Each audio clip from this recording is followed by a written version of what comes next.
Minas, parlez-nous de la chasteté. Qu'est-ce que être chaste? Alors, dans l'église orthodoxe, seuls les moines font vœu de chasteté. Lors de leur profession, on leur dit: te garderas-tu jusqu'à la mort dans la virginité, la chasteté, la piété? Et le candidat répond: oui, Père, avec l'aide de Dieu. Donc, déjà, vous voyez que ce n'est pas facile. Avec l'aide de Dieu. Donc, seuls les moines font vœu de chasteté. Et après, quand ils sont ordonnés prêtres, on les appelle des hiéromoines. Et dans l'église orthodoxe, les évêques sont choisis parmi les prêtres moines. D'accord. Ou bien un prêtre célibataire dans certaines circonstances. Mais un prêtre marié ne peut pas devenir évêque. Donc, quand vous avez vu Monseigneur Jean ici, c'est qu'il est célibataire. Dans l'église latine, donc chez nos frères catholiques, les religieux, les prêtres font vœu de célibat et de chasteté. Alors, vous allez voir la différence. Il dit vœu de chasteté, et vœu de célibat et de chasteté. Le vœu de célibat, cela va de soi, nous engage à ne pas vivre en couple. Mais il faut distinguer ces deux notions. Il faut distinguer ces deux notions car on les confond souvent. On croit souvent qu'il s'agit de s'abstenir des relations sexuelles. La chasteté, ce n'est pas le fait de s'abstenir des relations sexuelles, puisqu'il existe aussi la chasteté conjugale. Or, dans un couple, les relations sexuelles peuvent être faites. Mais pourquoi parle-t-on de chasteté conjugale? Donc, vous voyez déjà que la chasteté, ce n'est pas le fait de s'abstenir de relations sexuelles. Si c'est le cas, on ne parlerait pas de chasteté conjugale. On peut être continent, mais ne pas être chaste. S'abstenir des relations sexuelles, c'est ce qu'on appelle la continence. La continence, c'est l'abstention de tout plaisir génital, par orgasme ou non, volontairement provoqué. Ça peut être par la masturbation, tout ça. Donc, là, c'est la continence, c'est le fait de se priver de la chasteté. Mais la chasteté, ce n'est pas la continence. Donc, il faut distinguer. Je disais qu'on peut être continent, mais ne pas être chaste. Je prends un exemple. Je vais prendre tout à l'heure des exemples. Donc, la chasteté, c'est beaucoup plus large que le célibat. La chasteté est une manière respectueuse et fraternelle dans mon rapport avec autrui. Tout à l'heure, je disais qu'attention, on peut être continent, mais ne pas être chaste. Et je donnerai des exemples. La chasteté me permet de grandir dans l'amour véritable, à ne pas s'égarer dans la perversion, la manipulation et la domination de l'autre. Certaines personnes ont un tempérament réellement manipulateur. Et ils veulent dominer les autres. On peut avoir un tempérament possessif. Quand on veut posséder l'autre, c'est un manque de chasteté. La chasteté, donc, c'est une vertu de l'amour qui me permet d'avoir une distance juste avec autrui. Ce n'est pas l'absence de relations sexuelles, mais la qualité des relations que j'ai avec autrui. Je suis en train de donner d'abord les grandes définitions, et puis je donnerai des exemples concrets. Donc c'est juste une distance entre moi et l'autre, quel que soit l'autre. Donc on doit vivre la chasteté avec tout le monde, quel que soit l'autre. Une sainte distance avec l'autre, quel que soit l'autre. C'est se tenir ni trop près, ni trop loin d'une personne. Donnons maintenant des exemples concrets. Un homme qui ne couche pas avec une femme, mais qui parle trop de sexe, qui aime trop parler de sexe de manière parfois trop excessive, cet homme n'est pas chaste. Vous allez dire, mais lui, il ne va pas avec les femmes, il ne couche pas avec les femmes, mais il parle trop de sexe. Il n'est pas chaste. Exposer les parties intimes de son corps, c'est un manque de chasteté. Une femme peut dire, ah, moi je ne veux jamais avec les hommes. Hein. Non, moi je n'aime pas les hommes, je suis chaste, je ne veux pas avec les hommes. Mais elle passe son temps dans les carnavals à exposer son corps. C'est un manque de chasteté. Donc vous voyez que la chasteté, ce n'est pas l'absence de relations sexuelles. C'est mon rapport avec autrui, peut-être même avec moi-même. Comment je traite mon corps. Je vais vous dire quelque chose encore de plus loin. Un prêtre qui a un regard trop caressant avec les femmes, l'habitude de trop complimenter les femmes, ce prêtre, même s'il ne couche pas avec ces femmes, n'est pas chaste. C'est pourquoi je vous disais, on peut être continent, mais on n'est pas chaste.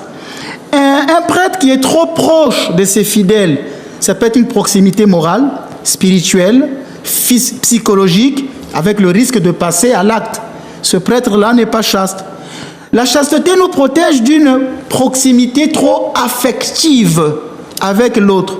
Et on le constate parfois dans les relations spirituelles qu'un prêtre peut avoir avec un fidèle. Comment cela se traduit-il? On appelle souvent le prêtre. Et vice-versa, la femme a l'habitude souvent d'appeler le prêtre. C'est pourquoi, par exemple, moi, dans mon ministère, je refuse de donner mon numéro aux femmes.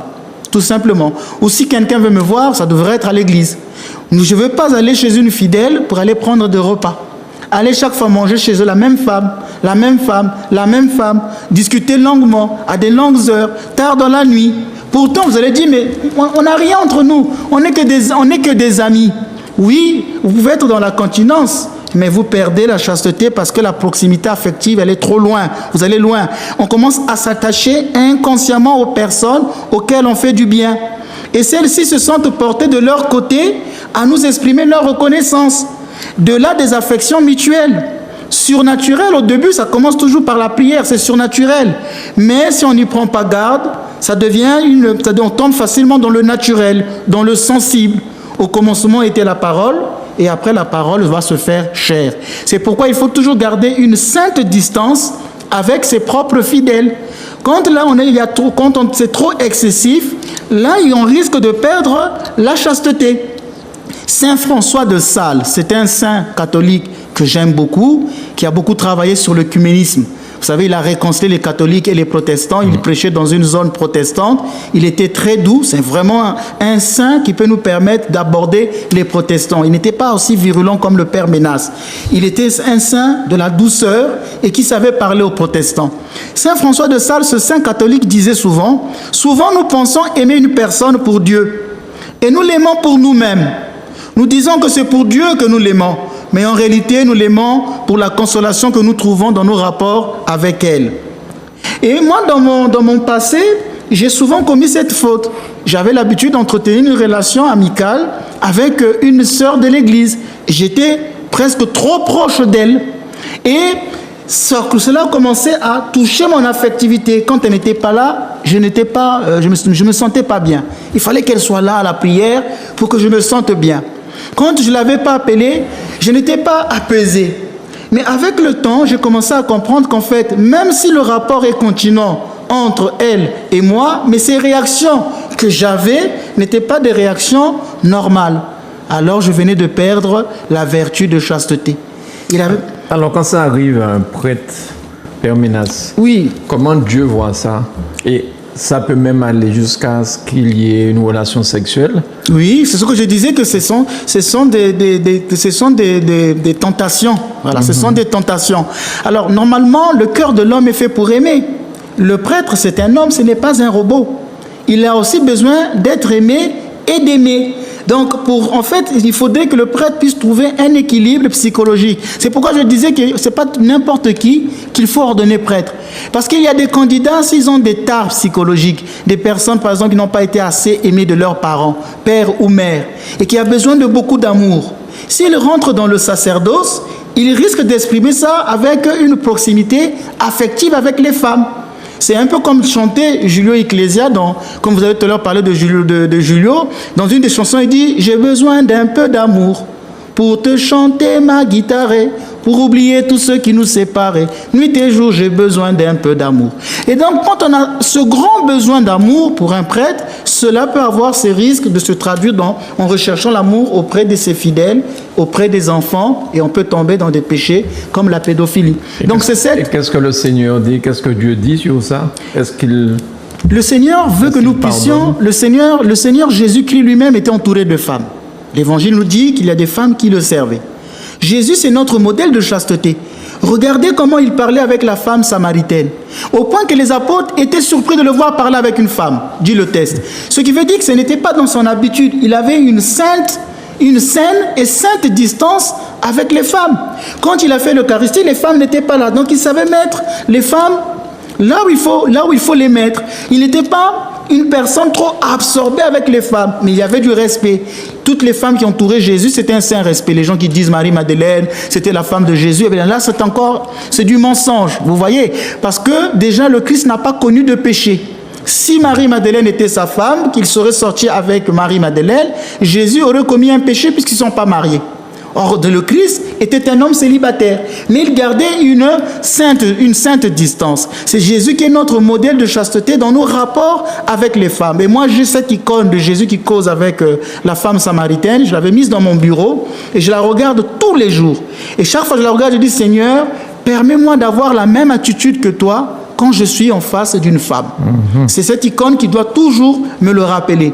Maintenant, les prêtres ne sont pas des saints, ce sont des hommes. Ils ont leur fragilité. Dieu n'est pas un Dieu policier qui court derrière nos actes mauvais pour pouvoir nous frapper. C'est toujours un père de miséricorde qui attend son enfant pour le pardonner. C'est pourquoi il ne faut pas juger un prêtre qui tombe dans le péché, mais il faut prier pour lui. J'aime bien la phrase d'une sainte qui disait: j'aime accuser les prêtres, mais je les défends toujours. J'aime les accuser, mais je les défends toujours. Donc Dieu n'est pas un Dieu policier qui frappe le prêtre parce qu'il serait tombé dans le péché. Il est un père qui attend toujours que son enfant revienne vers lui. Mais nous sommes en train de montrer ici des exemples qui peuvent faire que les prêtres tombent dans ce péché de... Alors, au-delà des prêtres, dans la vie civile, j'ai envie de dire ça comme ça, on sort du côté prêtre, catholique ou orthodoxe hein. Dans le civil, est-ce que il y a des façons qui pourraient alerter quelqu'un sur la proximité qui est en train de s'installer avec celui-ci ou celui-là sans s'en rendre compte? Oui, ou est-ce qu'il faut, dès le départ, éviter s'habiller d'une certaine façon, ou encore des soirées au téléphone avec quelqu'un, des messages? D'après ce que vous dites, on est déjà en train de glisser. Nous sommes, comme je vous le disais, je pensais que cette année, avec les nouvelles émissions, M. Grani allait trouver la grâce de la conversion, toujours anticiper toutes les questions. En fait, je comprends, je vous parlerai de ce qu'on appelle la chasteté communautaire. D'accord. Qui est une manière de se comporter. Ça fait que la chasteté, c'est une vertu dans ma relation avec autrui. C'est ça. Ni trop près, ni trop loin. Il faut être proche des gens, mais ne pas être trop proche des gens. Bien. Donc, je me tais. Très bien. Mais vous, non, on a besoin de votre voix, on a besoin de vous. Vous faites vivre notre émission. Alors, la chasteté ne concerne-t-elle que les prêtres? Alors, comme je disais que dans l'église orthodoxe, ce sont les moines qui font les vœux de chasteté, et que dans l'église latine, ce sont les religieux et les prêtres qui font ce vœu de célibat et de chasteté. Maintenant, ce vœu ne concerne pas que les prêtres, puisque je disais que la chasteté concerne ma relation avec les autres. J'ai même dit qu'il y a la chasteté conjugale. Ce qui veut dire que c'est une vertu qui doit être pratiquée par tout chrétien. Tout chrétien doit être chaste. C'est une vertu de la relation qui s'applique à toutes les relations. C'est une vertu de la relation qui s'applique à toutes les relations que j'ai. Ma manière de me comporter avec tout le monde. Dans le couple, avec les enfants, dans la communauté, au travail. Et c'est ce que vous disiez tout à l'heure, qu'il faut veiller sur les réseaux sociaux. Par exemple, aujourd'hui, les réseaux sociaux sont devenus le lieu où on peut perdre la chasteté. On publie tout et n'importe quoi. Quand je suis sur Facebook, tous les jours, je ne vois que des femmes qui sont dénudées, qui dansent. Il y a une page où, quand je ouvre, je dis, mais c'est devenu à la mode. Et c'est ça qui fait qu'on ait plus de likes. Mettez une photo d'une femme mal habillée sur Facebook, elle aura 1 million de vues. Mettez la photo du père Ménas en soutane, j'aurai 2 vues. Donc vous voyez que dans les réseaux sociaux, c'est le lieu où l'on peut vraiment perdre la chasteté. Oui. Alors dans le couple, les époux chrétiens ne doivent pas oublier que selon la doctrine de Saint Paul, sur le mariage c'est l'union du Christ avec son Église. Et donc celui qui se marie rend présent ce mariage du Christ et de l'Église, et c'est Éphésiens 5, 25 qui dit: Marie, aimez vos femmes, comme le Christ a aimé l'Église, il s'est livré lui-même pour elle, afin de la sanctifier. Donc dans les couples, les époux doivent donc s'aimer, se respecter et se sanctifier mutuellement. Des époux mariés peuvent être chastes, bien que la vie sexuelle fait partie de leur vie conjugale. La chasteté conjugale, c'est ce qui permet aux partenaires d'être aimés et d'aimer dans le respect. Donc on peut dire qu'un bon amour, c'est un amour chaste. Quand on est chaste, on aime mieux.